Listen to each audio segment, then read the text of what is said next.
n'était pas toujours dans un environnement où les enfants étaient traités tous de la De la même même manière. manière, ça arrive Oui, toujours. donc Mhm. où on mange avec papa à table, mais lorsqu'il y a la grande famille, on veut que je parte dans la cuisine parce que je suis une fille.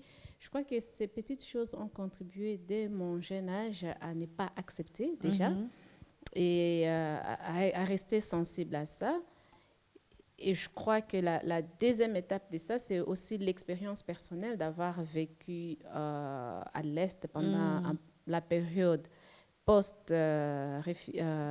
post-réfugiés. Non, non, Oui. non, déjà juste après les génocides, Mhm. avec plein de réfugiés qui entraient, et aussi toute la guerre qui a commencé depuis 1996 jusqu'en Oui. 2000.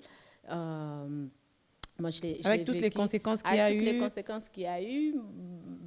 J'ai même mis ma fille dans ces contextes-là. Mhm. Et donc, à partir de l'expérience personnelle aussi, où vous voyez vraiment l'injustice, vous voyez des abus, des violences, et tout ça, Ça suscite ça suscite, une voilà, sorte de révolte en oui, soi. une sorte de révolte d'une part, mais d'autre part aussi, on prend conscience de cette situation. Et moi, j'ai fait un vœu d'être la voix des sans-voix si jamais je m'en sortais vivant. Donc, quelque part, je suis en train de réaliser l'engagement et la promesse que je me suis faite. Mhm. Et peut-être pour aussi essayer d'insister, je crois que la position que nous avons dans la société et les statuts que la société définit pour nous, à un moment donné, cette même société a aussi prévu les traitements que Par chaque, rapport à par ces rapport à ça, statuts. parce que bah, quand on est jeune, fille ou après mère célibataire ou fille mère comme on les dit, il y a beaucoup de traitements Liés à ces différentiels, je vais statuts. dire comme ça, Oui, oui. qui est lié à ces statuts. Et moi, j'ai m'étais résolue de chercher tout simplement la justice sociale.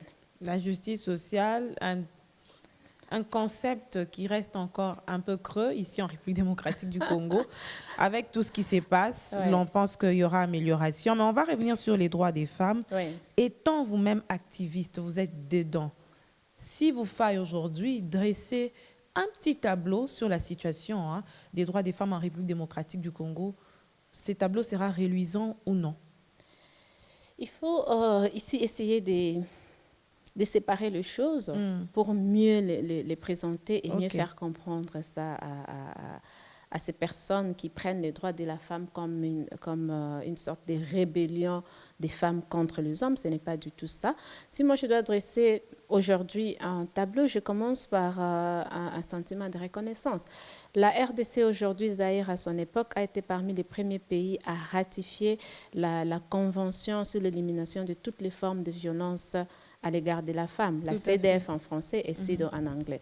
En 86, la RDC a ratifié ça. Beaucoup de pays n'avaient pas encore ratifié cette Des pays convention. africains. Mhm. Non, dans le Dans monde. le monde, ok. Parce que cette convention vient après la Déclaration universelle des droits Des de droits de l'homme. Parce l'homme. qu'au Mhm. niveau des Nations Unies, les secrétaires généraux des Nations Unies à l'époque voient que malgré cette déclaration, partout dans le monde, les femmes étaient toujours chosifiées. Et il a dit une phrase, je cite, le droit de la femme sont aussi des droits humains. Donc il fallait, à partir de ce moment-là, avoir une convention qui s'est focalisée vraiment sur les droits humains des femmes. Mais il y a quand même un problème entre... on a ratifié Oui, bien sûr. beaucoup de lois, beaucoup. On a ratifié. Le problème se trouve dans la matérialisation. Bon, la matérialisation, encore une fois, c'est tout un processus. Je venais à ça. Aujourd'hui, la plupart de ces conventions sont quand même, je vais dire, domestiquées, c'est ça les termes, ça veut dire intégrées dans notre arsenal juridique national. Mhm. Nous avons une constitution qui, encore une fois, a fait la différence, a consacré le principe de la parité déjà au niveau de la De la Constitution. Constitution. Et nous avons Sur le été plan juridique, on dit toujours que sur le le plan cadre est le décor bien est bien peint. Ce n'est planté. pas parfait. Il y a Mhm. encore quelques écarts ou encore manque d'harmonisation entre Oui. différentes lois. Si nous prenons aujourd'hui notre code pénal en ce qui concerne la santé maternelle ou la santé sexuelle et reproductive, Il y a des faits qui ne sont pas pris en compte. Enfin, voilà, c'est carrément en contradiction avec certaines dispositions qui sont déjà amendées dans la loi cadre sur la santé, en ce qui concerne justement la planification familiale. C'est pour dire qu'il y a encore des écarts qui peuvent être corrigés. Par contre, notre problème maintenant, c'est au niveau, avant même d'arriver à l'applicabilité de ces textes-là, c'est la vulgarisation. C'est aussi le recyclage des ressources humaines qui doivent appliquer ces textes-là. On va voter des lois à Kinshasa, mais vous avez un chef coutumier à Massimanimba ou je ne sais pas moi, Bambessa ou voilà, Kasongo, qui lui n'a rien à voir avec tout ce qui se passe à Kinshasa. Il faut rendre ces textes accessibles, pas seulement en termes des documents, mais en termes de langue, en termes de format. On ne peut pas avoir de gros livres en français et dire non, non, non, mais les femmes ont tout le droit, comme je vais dire en passant, comme aujourd'hui avec l'actualité sociopolitique. Oui. C'est très facile de dire non, on a refusé à personne de s'engager politiquement. Mais on ne se réveille pas un bon matin ce qui n'est pas le cas et avoir le courage. Ce qui n'est pas le cas non plus. On a refusé à personne de s'engager en politique. Bien sûr, c'est ce que j'ai dit. Ça ne prend que 20% du contexte. Ça veut dire le contexte juridique qui a garanti le droit à tout le monde. Mais si nous revenons au niveau social, les relations de pouvoir n'est pas la même chose. Une fille encore de 20 ans n'aura pas le même droit de rentrer à la maison à 20 heures que son petit frère de 17 ans. Tout à fait. Donc, vous allez me dire qu'une femme de 20 ans qui est contrainte de rentrer à 17 heures et son petit frère qui déjà depuis 15 ans... On la considère un peu plus vulnérable. Effectivement, on ne comprend pas qu'on est tous responsables. Cette tendance de vouloir protéger la fille à l'excès, la vulnérabilise, mais vous reconnaissez quand ne même la prépare que la femme est un être faible, Annie. Non, la femme n'est pas un être faible. Pas du tout. Pas du tout. Moi, je suis une mère, je suis une femme, j'ai été une fille hier. Mais vous reconnaissez quand même qu'il y a une différence sur le plan physique. Oui, il y a une différence. Cette différence pousse à certaines personnes d'avoir un instinct de protection. Effectivement, ce qui est très bien. Moi, aujourd'hui, je ne peux pas me plaindre que mon époux cherche à me protéger. Oui. Mais par contre, cette protection qui va jusqu'à toucher aux capacités intellectuelles de la personne. Non, pas le droit, parce que le droit reste. C'est comme ça que nous disons tous qu'on a interdit à personne d'oser. Par contre, cette protection à l'excès, ça vulnérabilise les capacités intellectuelles de certains. De quelle manière? Expliquez-vous. Je prenais un exemple juste avant que vous m'interrompiez tout à l'heure. Oui. C'est déjà par rapport à la construction du courage. Le courage, ce n'est pas quelque chose qu'on peut commencer à voir ça quand on a déjà 30 ans. Tout simplement parce qu'on est dans un parti politique ou tout simplement parce qu'on est dans une entreprise où on a tous le même droit. Ça s'est construit dès les bas âges. La capacité de prendre la parole, comme nous prenons là, ça n'arrive pas du jour au lendemain. Ça commence depuis la maison. Si un enfant, depuis la maison, on lui pose difficilement la question sur ses avis. Vous pensez que cet enfant-là, garçon comme fille d'ailleurs, on doit le dire, ne va pas commencer quand il est grand de donner ses avis de manière naturelle ou spontanée. Je vais aller à autre chose, aller à la recherche de l'information, parce que l'information, c'est le pouvoir. Et sans information, on ne peut même pas gérer.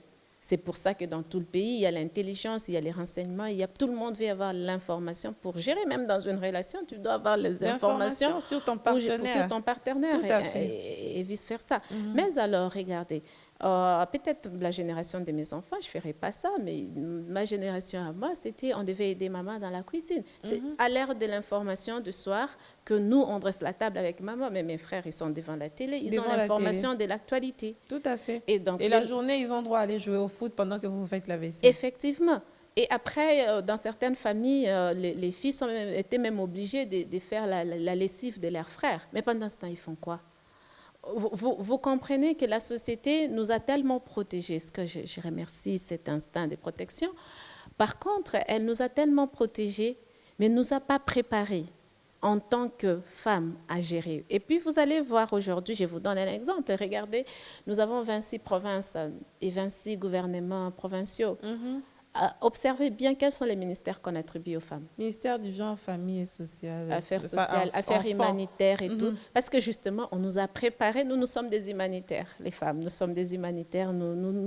Et vous allez voir, la femme même, elle a développé ses réflexes. Et même quand on fait des propositions, un ministère à genre. Voilà, elle veut s'occuper, les gens doivent manger, mais tu n'es pas venu manger, faire manger les gens dans une réunion, tu es venu débattre.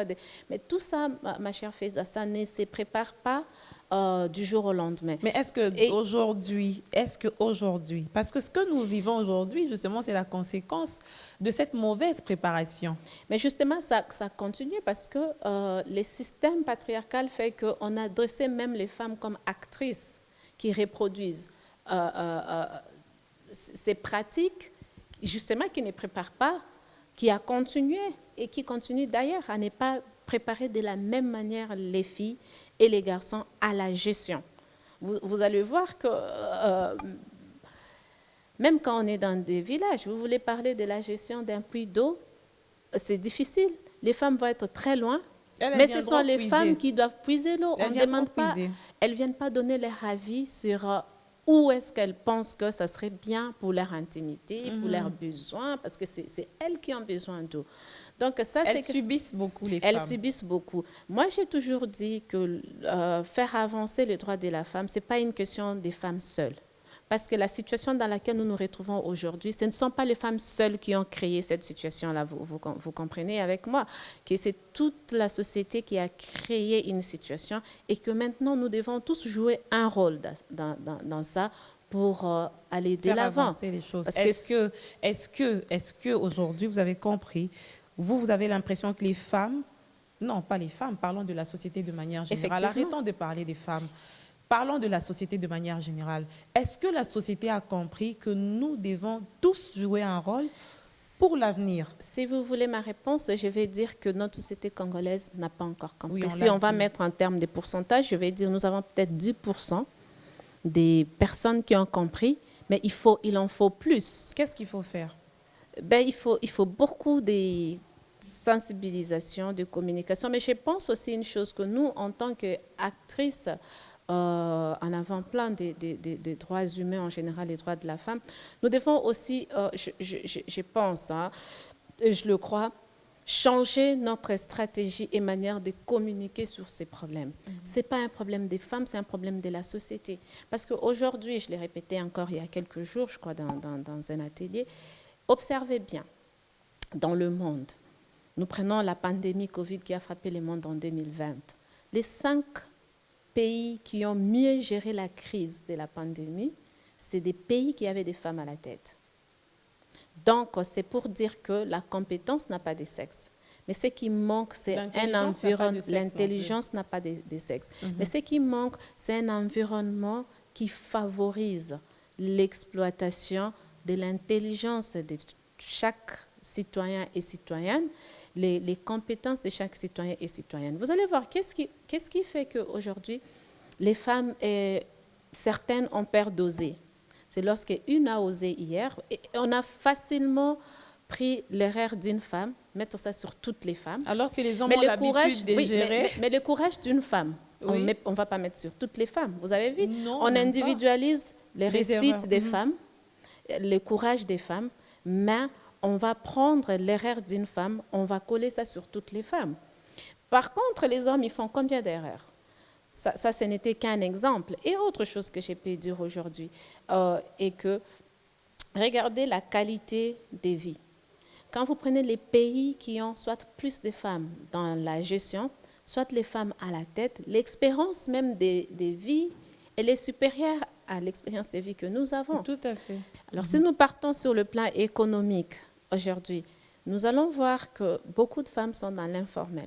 Ça veut dire qu'on prend la pauvreté, on donne un visage féminin à la pauvreté. Quand on doit discuter formel, la croissance des chiffres et tout, on ne va pas beaucoup parler des femmes.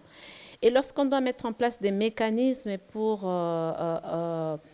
essayer de booster l'économie, ce sont les hommes. On ne prend pas en compte les besoins spécifiques spécifique de ces femmes qui ont pourtant tenu des ménages, qui ont sorti des professeurs, des éminents professeurs qui mettent dans l'informel, trouver un mécanisme qui va transformer cette industrie vers voilà, les moyennes entreprises et que c'est ça qui fasse accélérer la croissance économique. Et pour résultat, nous connaissons l'état de notre situation économique. Et donc, c'est comme si nous avons des managers qui ont embauché quand même les personnels, 100 personnes, et qui décident qu'ils vont travailler avec 50 personnes, mais qui vont payer 100 personnes, qui vont nourrir 100 personnes, qui vont...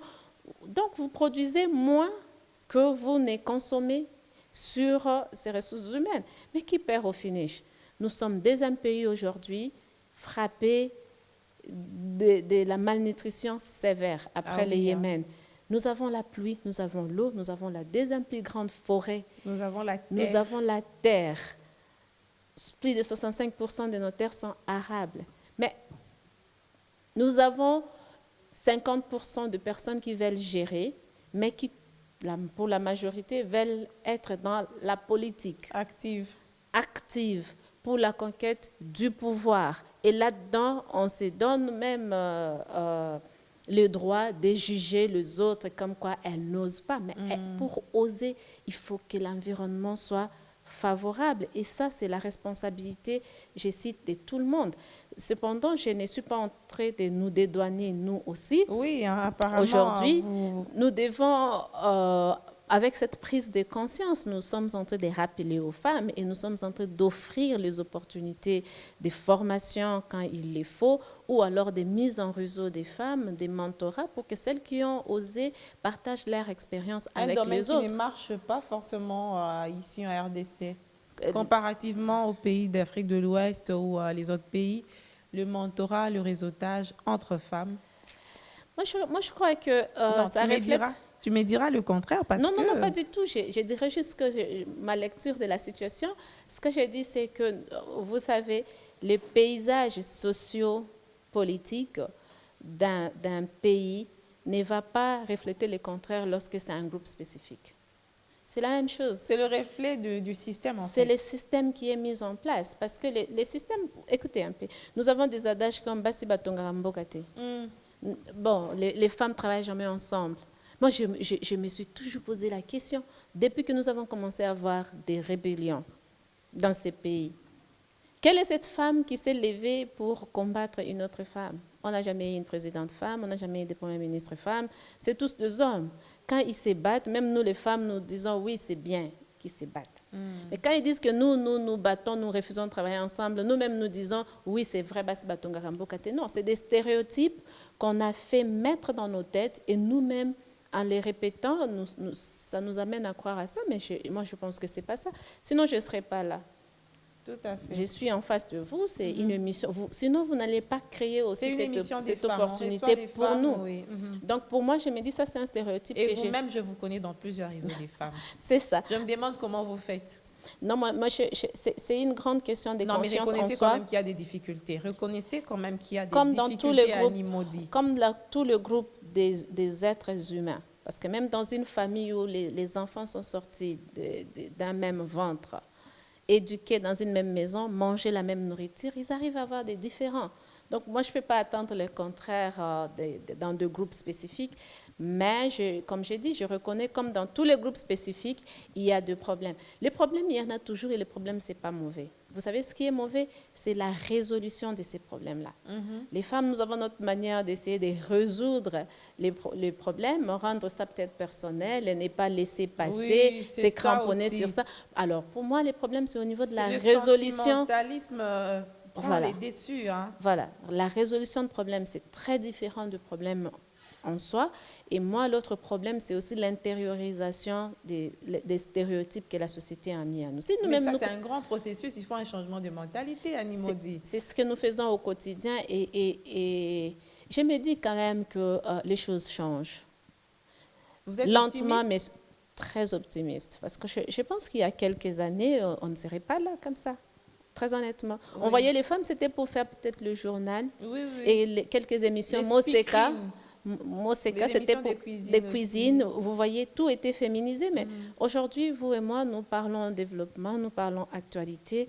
Et nous avons quand même eu des expériences où il y a des femmes qui occupent certains postes de oui. responsabilité et il y a des femmes qui font la différence. Nous avons des femmes qui ont fait des robots dans ce pays. Nous avons, permettez-moi de citer, Raissa Malou qui fait de merveilles dans le domaine de le la domaine de la science. science et même de l'enseignement. Elle est en train de révolutionner tout un système éducatif. C'est pourtant une femme. Mais son intelligence n'a pas un sexe féminin.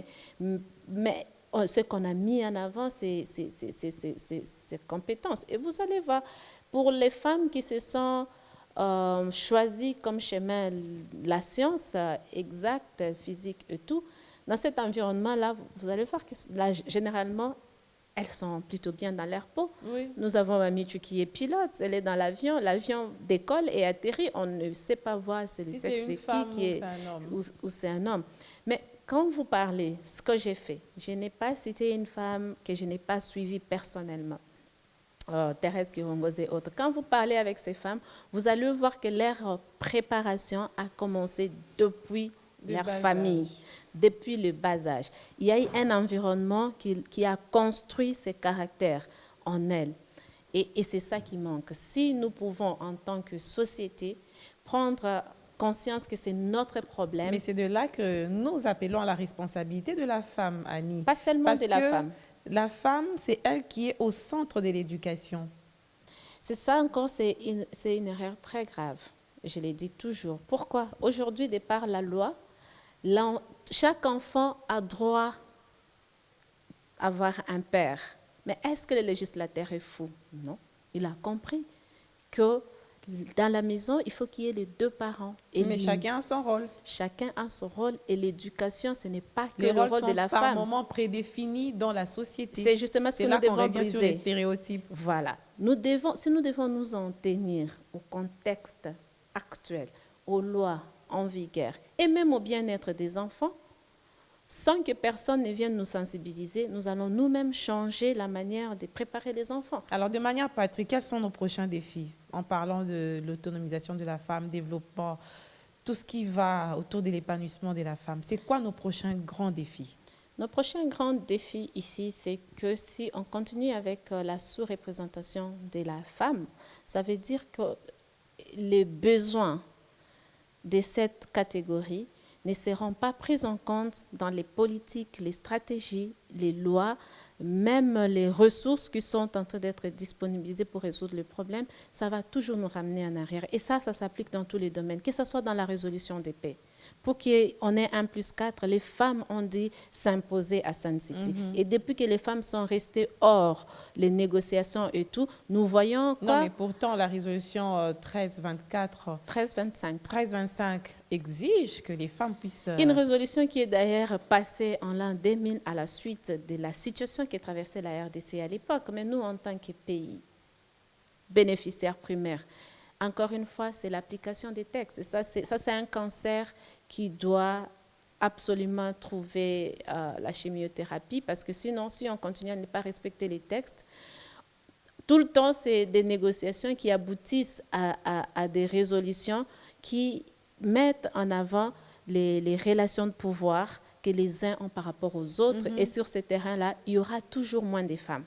Il y aura toujours moins de femmes, que ce soit en politique, que ce soit en économie, que ce soit dans l'aspect sécuritaire, dans tous les domaines. Il y aura toujours moins de femmes parce que ça fait des dizaines d'années et des siècles que les femmes peuvent avoir accès aux ressources, mais n'ont pas le contrôle sur les ressources. Mais comment changer la donne? Quand elles sont petites, c'est leur père. Quand elles sont épousées, c'est leur mari.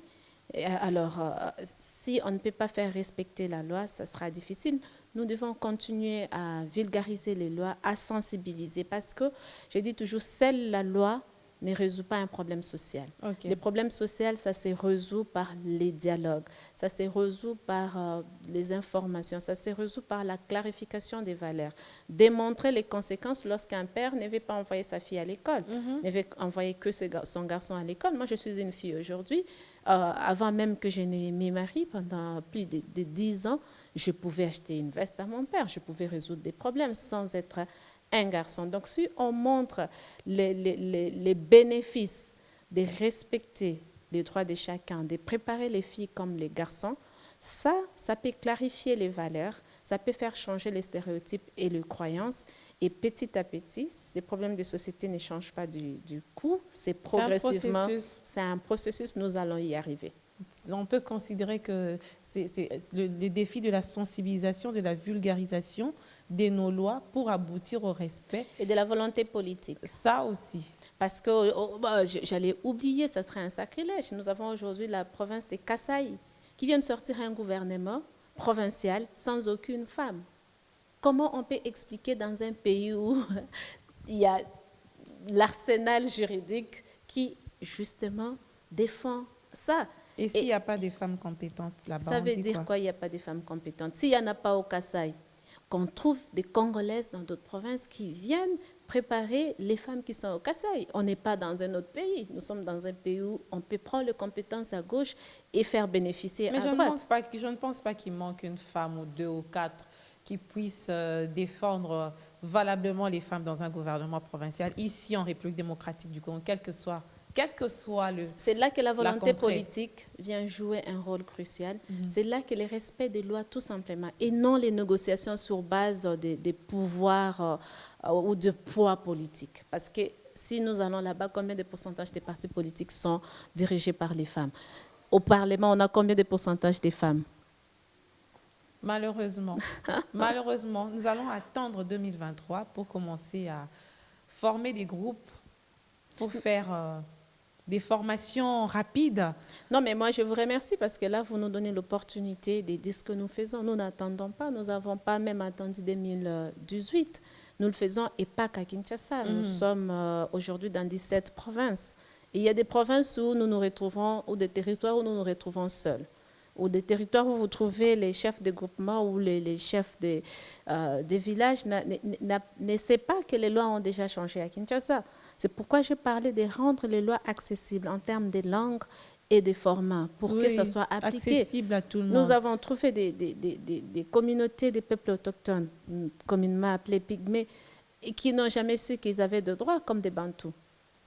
Si nous pouvons même quitter l'aspect homme-femme, quand nous disons ici les respects de droits humains, ce n'est pas seulement les binômes homme-femme. Ça peut signifier jeune-vieux, ça peut signifier, comme dans ces cas chez les Bantous et les peuples autochtones, l'injustice sociale. Ça peut être des personnes vivant avec handicap. Ça frappe tout le monde, des personnes vivant avec handicap. Pour la première fois, nous avons une ministre qui a un défi physique, mais ce n'est pas celle qui serait classée parmi ceux qui n'ont pas bien presté pendant ces gouvernements. Pour un ministère qui venait d'être créé, elle a fait des merveilles. C'est pour dire que l'exclusion n'est pas bien.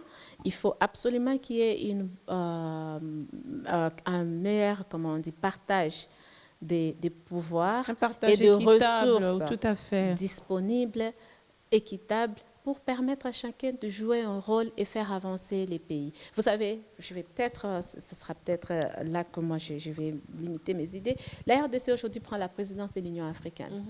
Les pays qui ont précédé la RDC à la présidence de l'Union africaine ont atteint la parité parfaite dans leur gouvernement. Mais ce n'est pas parce qu'avant ça, il n'y avait pas ces femmes-là, mais c'est parce qu'on ne cherchait pas. Nous avons besoin que les leaders politiques arrêtent de nous trouver des excuses. Les femmes compétentes sont là. Il suffit de les chercher et de ne pas les harceler et stigmatiser. Ces femmes vont faire des merveilles et la RDC va retrouver sa place de choix et d'honneur sur le continent africain. L'on espère bien, les femmes aussi ne doivent pas jouer à l'auto-exclusion, malgré l'environnement. Cherchez-nous, nous allons continuer à les sensibiliser parce que nous jouons un rôle quand même. Ah oui, vous êtes championne, je le disais au début de cette émission. Il y a beaucoup à dire. C'est vrai qu'on n'a pas tout dit, mais on n'a pas beaucoup de temps à Nimodi. Oui. J'espère vous retrouver dans les prochains mois pour que l'on puisse continuer sur cette sensibilisation qui est assez vaste sur les droits des femmes ici en République démocratique du Congo. Mais ce que l'on a retenu, il y a déjà des avancées. Il y a des bases qui ont été déjà posé. Il suffit seulement de booster encore un peu nos efforts pour que dans les jours à venir, on parle un peu comme d'autres pays, comme la Mozambique, le Rwanda, l'Afrique du Sud. Pourquoi pas? C'est possible, le Sénégal. C'est possible qu'on y arrive parce qu'il y a beaucoup de femmes capables ici en République démocratique du Congo. Annie Maudit, vous en êtes une illustration. Vous maîtrisez bien les choses. Et je connais beaucoup de femmes aussi. Dans leur domaine respectif, elles se distinguent. Donc, c'est possible de construire ce pays avec des femmes, mais ce sont des compétences au vrai sens du mot. Merci beaucoup et à très bientôt, Annie. Merci beaucoup, chère Faiza, et à toute l'équipe de B1. Merci. Merci.